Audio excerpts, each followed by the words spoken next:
We want our ideas to take hold with people, even with, maybe even especially with those people who don't already see the world the way that we do. But what do you do when someone doesn't even agree that what you're talking about is real? This happened to me. I was talking with a colleague in my field about what I study, about sudden perspective transformation, and how my working theory is that it's possible for someone to change or expand how they understand the world quickly, but not coercively. His response: I don't believe that exists. That's not fun to hear. Now, his position is reasonable, coherent, defensible, based on how he sees the world and what his academic background is, based on the metaphorical ground he was standing on. The gap wasn't about evidence. We're looking at the same phenomenon and disagree about whether or not there's actually something there to study at all.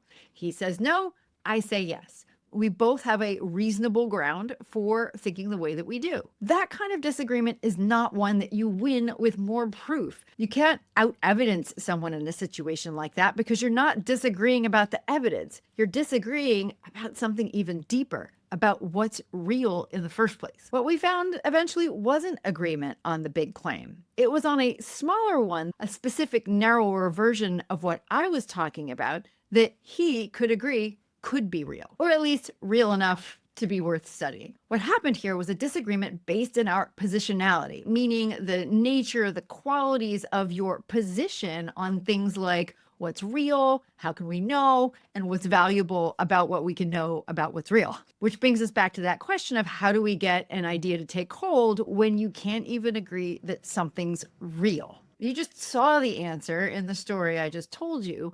But let's back up a little bit and figure out what's really getting in the way when we're trying to answer that question. The first thing is that a lot of times we assume we know what's real for both ourselves and everybody else. And in fact, most people assume that their view of reality is shared by other people.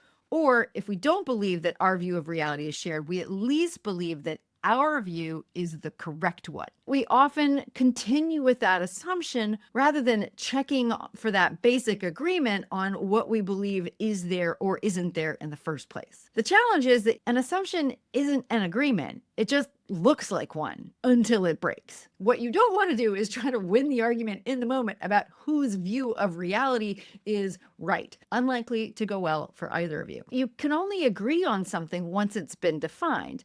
Make the piece of reality that you need or that you're talking about explicit, and then check to see whether or not it's shared. Something that can help here is to understand there's actually 3 different big buckets of how people view reality. It's the same for everybody, and we just need better tools, better approaches, etc., to see it. And then once we see it, everybody will agree. Philosophers call this positivism, meaning I am positive this thing is there. We just have to find it. To be fair, many people, after discovering that some of the things they had previously been positive about turned out not to be quite so true. For instance, that the Earth rotates around the sun, not the other way around. That gave rise to the second big bucket known as post-positivism. Creative, I know. There's one real world. We need to work as hard as we can to get it, and we're going to go with what we think is real until we're proven wrong. I'm oversimplifying, but that's the general gist. Finally, and this represented a big split once upon a time in the world of the sciences, was people who said, nope, everything is a construction. What's real is what we ourselves perceive, what we build, and what we can observe between us. My colleague was roughly from that tradition. He believes that this sudden transformation of perspective, what I'm arguing is real, is the result of accumulated meaning making over time. I believe that it exists separate from that. The issue is this: when 2 people are in different buckets about what even is reality, they're not disagreeing about the facts. They're standing on different ground about what the facts are. We've all been there. We don't have to agree on everything, everywhere, all at once for all time in order to make progress, in order to move forward, to explore something together, or even just to understand where each other is coming from. Inside a boundary, inside a definition, partial agreement is still agreement. We can say, I agree with you here, I just don't agree with all of it. In that case, you don't have to resolve the whole spectrum. We don't have to convince someone to change their entire view of reality. We just need to find the way to talk about the same thing in a way that we both can move forward. For instance, can we agree that for this discussion that this is a table and tables function in this particular way? You don't have to have said the metaphysical, philosophical questions of ontology, which is what it's actually called, but you've built a floor you can both stand on together, at least for a little while. Putting those two things together, the answer, or at least an answer for how to help an idea take hold in somebody who sees the world differently, is to arrive at a scoped definition of what it is that you're talking about. In other words, define something out loud, but limit the scope to only what's truly necessary to move forward. There's really 3 big steps to this. Number 1, similar to what we've talked about before, find your own ground and start by explaining that out loud, as I did with my colleague. Now, I said there's 3 big buckets, but there's a lot of nuance and difference in between. I believe, for instance, that there is a reality that is separate from us and our perception of it. I don't believe that we can ever truly know it, because I believe that whatever that reality is shaped by our own perspectives about that thing that actually exists. Second, narrow to the one thing that needs to be real in order to move forward. Not all of it, just the specific piece of reality that your idea rests on. This is where the scope is doing its work. So with my colleague, I couldn't get agreement on sudden perspective transformation exists in every situation, but we could agree that it exists in a primed version. My question was, would it be worth studying if it exists in an unprimed version?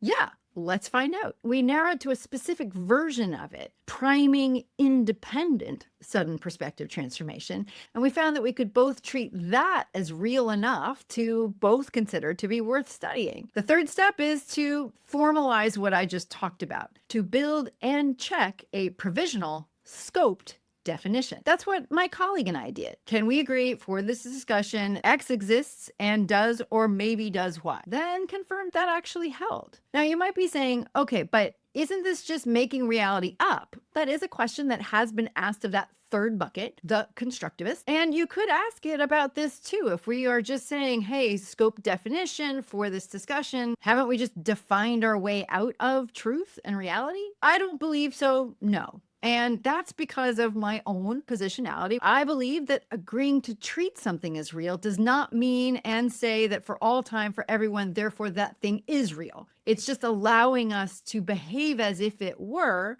which allows, whether you're positivist or post-positivist or constructivist, to say, okay, we can make some progress without having to decide something that we haven't been able to figure out for millennia. What's the nature of reality? Now, I'm not asking you to adopt my position. I just told you where I stand instead of assuming you would infer it. And that's pretty much always what it comes down to when it comes to sense giving, is to say, here's where I stand, here's why I stand there, and now I'm curious about what you think about that thing that I've just talked to you about. Ultimately, this is not about trying to close a reality gap by just saying, no, you're wrong, I'm right about everything. Nobody likes that. You're working to find the one thing that you both can agree is real enough for the conversation about the new idea to proceed. So this is the first and the deepest of at least 3 layers of this idea of positionality, the nature of how you see the world and what's real, what you can know, and what you value. Once we've got a scoped definition of what's real, the next step is deciding together how we can agree we'll know. That's known as epistemology. We'll cover that next time. Sense giving, sense making is all about mutual understanding. So I would love to know, which of those 3 buckets did you find yourself in, and did it surprise you? Reality is there. We'll just need to keep working for it. And there's one true answer. Reality is as good as we can get it until we get more information. Reality is what we just think it is. Or did you see some kind of combination that feels even more real to you? I'd love to know.